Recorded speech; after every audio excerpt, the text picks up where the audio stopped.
So by learning to process foods, we were able to evolve. We were able to get the calories needed to support a bigger, larger frame, which supported more travel, which supported finding more foods, which supported then a bigger brain. And never forget, we're not big fanged, we're big brain. Bringing you a reasoned approach to health and fitness.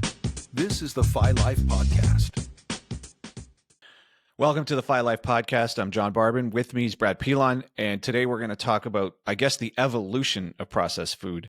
Good way to word it. Food processing, and how long ago it was where we started to actually do that. And this was Brad's concept, so I'll let you just kind of take it away right now. Yeah, and so the answer is like millions of years ago. So this actually comes from you and Tyson had recommended one of Lieberman's books just recently to me. So I've been reading through that one. And it's looking at the history of the human body. So why did certain parts of the human body evolve the way it did? So the arch in your foot, the way your pelvis is shaped, etc. How did the evolutionary pressures sort of dictate that was the best form for us? And a really interesting book. It goes along with a lot of the work you and I have been doing on the tropical ape, and just looking at the exact same evolution of why our digestive tract evolved the way it did, right? So everybody likes to kind of look at Paleolithic man and be like, see, that's where we evolved from. Forgetting that Paleolithic man wasn't just goo before they were Paleolithic man. They actually made it to the Paleolithic era with an intact GI system that they inherited from millions of years of evolution. So looking at the whole thing. And what I found really interesting was the idea that and I hate this saying because it gets used so often, but that from an evolutionary point of view, is that we were always battling to see who could survive the longest so we could procreate the most. That's kind of the general idea, right? And as we evolved and went through, our ancestors, and we were small, little humanoid type figures who then got larger and larger, we hit a stage, a Homo erectus. So not quite Homo sapien, but kind of starting to look that way, right? Not nearly the size of a common sort of human right now, but still much bigger than the ones that came before them. And because they were larger and they were dealing with climate change of the time, and Africa was changing, and it wasn't just as easy to find ripe fruit, and fruit was starting to become seasonal, they had to adapt, they had to evolve. And part of that was, digging for tubers. So potatoes are the great ancestors of potatoes. But back then, these things were really, really fibrous, right? They were hard to chew. You would chew in for hours and hours just to get the nutrients out of it.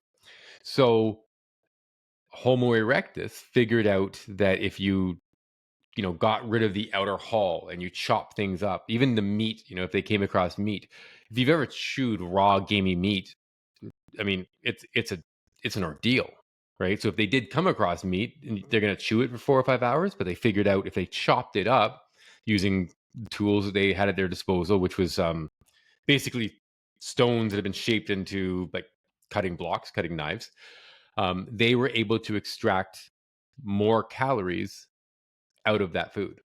So by learning to process foods, we were able to evolve. We were able to get the calories needed to support a bigger, larger frame, which supported more travel, which supported finding more foods, which supported then a bigger brain. And never forget, we're not big fanged, we're big brain. So every massive change in our evolution came from our ability to think our way through things. I mean, we are not predators, but we're really smart hunters, right? So we figured out, if I can't take down that antelope, that thing is way too fast, and if it kicks me, I'm dead. But if me, Johnny, a couple of our buddies sort of organize it and then attack it with spears or whatever the case may be, we can figure out how to take this thing down, right? So it was big brain. But the brain takes a fair amount of calories. And so I found it interesting in a day and age we are villainizing processed foods. And sometimes processed foods are do some, slander. But the very idea of processing a food to make more nutrients and more calories available is exactly how we got to where we are today. So it's easy to villainize something, just like, well, processed foods are bad, without really realizing that the process of processing, I went there, is was vital to our evolution and our development, and the ability to extract maximal calories and maximal protein and maximal micronutrients out of our food got us to where we are today. So Yeah, and I think the problem is people view it as a dichotomy and not a spectrum. yes, So it's processed or it's unprocessed. And if you right, think in those terms, which I think some people actually do, they are stuck with just two bins, and the process bin, there's so many foods end up in the process bin. And if they think their way through it, the unprocessed bin is what, just raw? You yeah, just raw and never, no GMO, no nothing, just raw on a polyface farm sort of thing. It can't even be a monoculture crop or none of that stuff, right? So, right, but that doesn't make any sense. Like it's a spectrum, and it's yeah, been a spectrum. To your point, it's been a spectrum over time, and we've just evolved and evolved and evolved and processed more and more and more. And that doesn't mean some things aren't um, actually bad, like probably bad for you metabolically. For example, trans fats. We went all the way to creating something that we great probably example. we're like, Yeah, oh man, that one, and we figured it out. We're like, that one's pretty bad. Let's just get rid of yeah, that one. So we have figured out certain things, even though they make food shelf stable and they have all of these properties for creating cheap food in abundance. Its metabolic consequence was bad enough that we were like, that one probably should go. Like, let's just kind of yeah. let's get rid of that one. It's, yeah, and we have good foods and bad foods. And this, I'm using those terms on purpose in both categories, right? Like a poisonous mushroom is a very natural, unprocessed food you should not eat.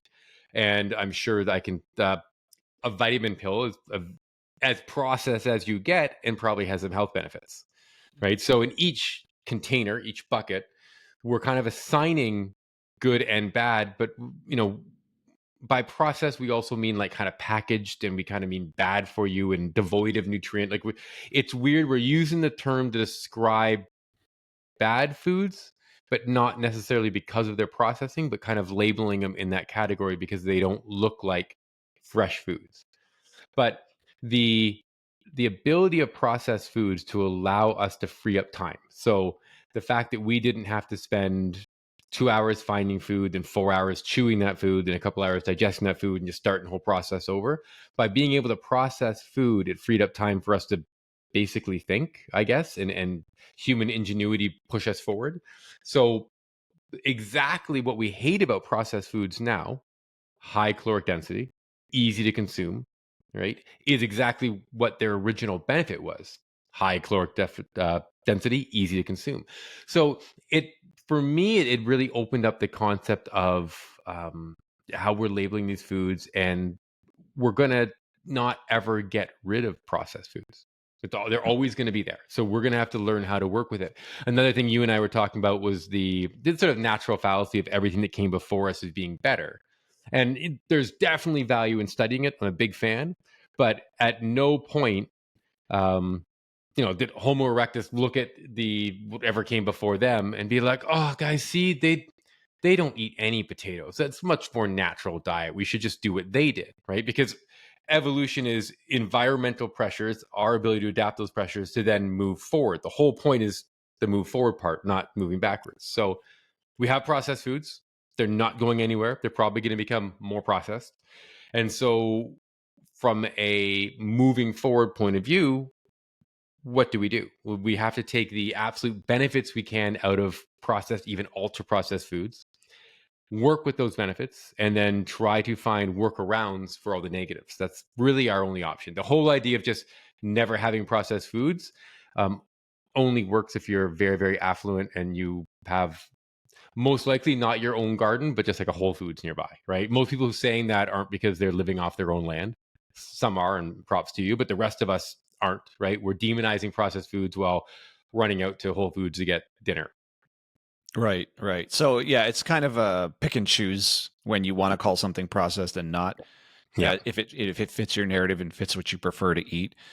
Some people picture every aisle internal area of a grocery store where if something can stay on the shelf without being refrigerated, Poison. or or just Yeah. that's all of that's the process section, so Yeah. don't touch Yeah. any of it. So that includes salads, dressings, sauces, anything in a box, anything in a can. Okay, if you want to, there's nothing wrong with eating that way if you want to, but you could be leaving out something that's not necessarily going to cause you any trouble, but you could have eaten it and it would just be fine if you ate it. So it's again, it comes to me, and with Phi Life, it always comes down to, well, what is it doing in your body? Yes. Do you actually know if anything that you think you want to cut out of your diet because you imagine it to be bad for you because you label it as processed, is it actually doing anything wrong? Do you know? Yeah. Have you measured it? Can Yeah. do you even know how to measure if it's doing something deleterious to your health? So that's, again, we could just argue over the distinction of processed and not processed. And to Brad's point, they're here to stay.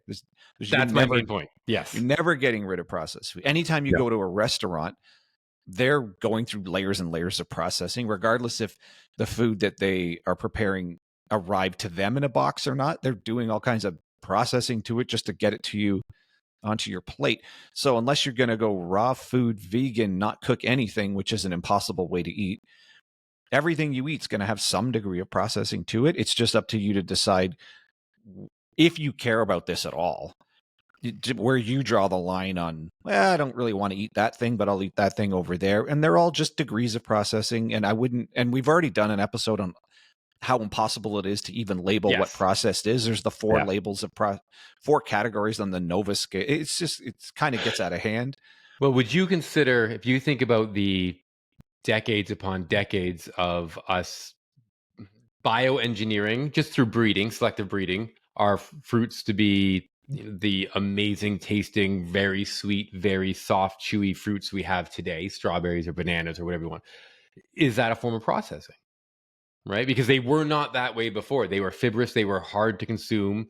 They might have been more nutrient dense, maybe a bit more protein, but that was also, you were chewing away at them.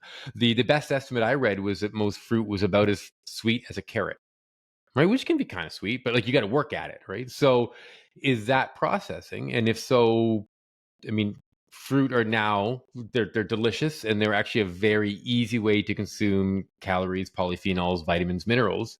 Mm-hmm. So is that a negative, right? So it's a very interesting thought experiment looking at our processed foods, going like they do exactly what they were intended to do, which is provide a very easy to digest, very easy to consume source of calories. And then the problem is it's now too many calories, or it's lack of nutrients, or it's some of the ingredients that make it last longer are bad, right? Like not, I don't really know how we move forward there, because we're blaming them in this kind of game of, okay, well, they cause weight gain, therefore they're bad. Like, well, but in abundance, they cause weight gain. Okay, well, they cause inflammation. Okay, so you got an inflammatory panel done, and you know for sure it was the Oreos and not just the overeating of food. Like it's not as easy as we've made it out to believe. And getting back to that sort of if it fits your macros kind of approach, a lot of people have at least controlled their body composition while eating processed foods. Doesn't mean they're healthy, but at least they've controlled their body composition. So again, they're here to stay. And so I think it's more about balancing them out with other food options, or at least realizing because they are so dense, because they are so moreish, you have to limit their availability, because that was the whole purpose of them to begin with, right? Is something easily available with lots of calories be consumed. Now we actually have to stop ourselves from over consuming them. Right. And that brings up two concepts. First one is mismatch theory. Mm-hmm. So it could be that the industrialized food supply is ability to process is accelerating so much faster than our ability to keep up with it from a genetic biological evolution. We're just clearly not keeping up with just about anything that's going on in society. So the idea that over a long period of time we learn to cook food, we learn to do things to it, to process it in a way that to get some more calories out of it, and for potentially to last a bit longer, just make it easier to eat. But at the same time, we're now in a state where we don't need this much caloric abundance. We don't really know. Many of us, most of the population can't can't really control themselves with this much food abundance. So that's a mismatch. That's just mismatch theory. Society's moving quicker than we can biologically evolve to handle it without the deleterious potential side effects. But the other thing, anyone who argues that there's a time, where the food was the right amount of processing or the right amount of not processed, well, that's just a spectrum, and everyone's just conveniently picking where they want to stop. Right. So if you just say eat whole foods, fruits and vegetables, well, to Brad's point, almost all of them have evolved to the point where they're not even recognizable to what they were 1,000 million years years, yeah, ago. 1,000 million years ago. So anything in that range. A few thousand years ago, Yeah. there's no such thing as a head of broccoli like we have now. There's no such thing as the bananas that we have. They don't even look like that. They don't taste like that. Their composition's different. So, and so many of them, probably 80% of everything you eat's genetically modified anyways. And that's just not to for anything negative. It's usually for the crops to survive pests and insects and cold and all different sort of climate things, just for the crops to survive. That's mostly what a lot of genetic modification is for. It's not to try to enhance the nutrient content or anything. It's just to get a yield out of your crops. Yeah. But the idea that you're going to eat non-GMO and you're going to eat everything in its native form, well, what do you mean? It's native form from 500 years ago. It's native form from 10 years ago. It's native form from 2000 years. Like, you can't, there is no going back to how it used to be. So where do you think you're placing the spectrum of unprocessed if you think you're eating quote unquote unprocessed? So, okay, I'll accept fruits and vegetables however they're made right now. Or do they have to be made in locally, which half the world can't even eat locally because they spend half the year in winter buried under snow? Like, what would Brad do? What would Brad? I can do it Snow down cones, here. basically. I can do it in Southern California. Yeah. But what does Brad do for half the year? Everything's got to be preserved. So this idea of eat locally, it's just ridiculous. That's a boutique concept for people who live somewhere warm. Yeah. But other than that, something's getting processed to last through the winter. At minimum, something has to be processed to last through the winter. Actually, the weather point's a really good point, because if you think about diet from 100,000 years ago, let's just do 100,000, was the diet for that specific environment to allow humans to survive. Our environment's completely different. Like, think about how far north I live relative to where we probably should be thriving, right? Like, it's the only way this is possible, to your point, is somewhere along the lines people figured out how to preserve food so you could eat them in January, February in Canada, right? So the ingenuity of the human mind is what allowed processed foods, and those processed foods allowed us to, part of what allowed us to live and survive in northern climates and cold climates and hot climates. So we're always a process of our environment. So again, like, it's this mismatch to what you're pointing out, is that the idea of what was ideal 100,000 years ago was probably ideal for then, but not now. So we're going to have to live with processed foods. And I'm still massive advocate of a diet that's high in fruits and vegetables. It's just keeping the common sense part there as well, which is you're probably going to consume some processed foods, and that's okay, right? Because we always have had to. Yep. And it's just, and I guess the takeaway narrative here is there's nothing wrong with being selective with the type of foods you eat, but when you say you're trying to eat less processed foods, you're talking about a spectrum of how processed the things are. Yes. Because basically everything you're eating is processed to some degree. It's just how it's going to be. Yeah. And in that actual fact, if you're avoiding processed foods, what you're trying to do is avoid abundance, right? Because they create the most easiest form of overeating. And you're trying to opt for more nutrient dense alternatives. That seems to be really, if you take the word processed out of it, you're, by avoiding foods that are too easy to eat in abundance, which is our processed foods, a sleeve of Oreos. And then you're also like, I'd rather opt for something with a bit more nutrient density. So you're like, okay, the Oreos, while calorically fantastic, past that, not many nutrients, and I'm going to try for something else. And that's a good way to take the whole process equals bad out of the equation and just be like, those ones will end up with way too much abundance by the end of the day. and Mhm. abundance with a relatively nutrients that are just lacking. So I'm going to try to balance that out. And that's a better way, I think, to go at it. Yeah, and one other thing we always talk about are foods that are moreish. When you start eating Yeah. them, it's hard to stop. There's not a lot of, I would say, whole foods that are as moreish as your quote unquote highly processed food. So, for example, a breakfast cereal, like for me, I can't stop. I'll eat the whole box. Yeah. But I don't think I'd react that same way to fruits or vegetables, no matter how well they're prepared and how tasty they are. At some point, they're just self-regulating. I can't eat anymore. Yeah. But there's no stopping me on a bowl of cereal or a bowl of pasta, like things like that. I just Yeah. those are pretty calorically dense, and for me, they're moreish. So I think if anything, it's the processed foods that you seem to not be able to control yourself around are the ones you might want to really pay attention to. Like Yeah. Brad keeps referring to, a sleeve of Oreos is a problem. Well, Yeah. no, that's Yeah. a Yeah. real thing, Yeah. but It's called a serving size. Yeah. one Oreo is not that big a deal. No. But who eats one Oreo? Like No. same thing. If Quitters. That's one turns into the whole sleeve. So yeah. they're designed that way. They're designed to be so palatable. They're just really fun to eat.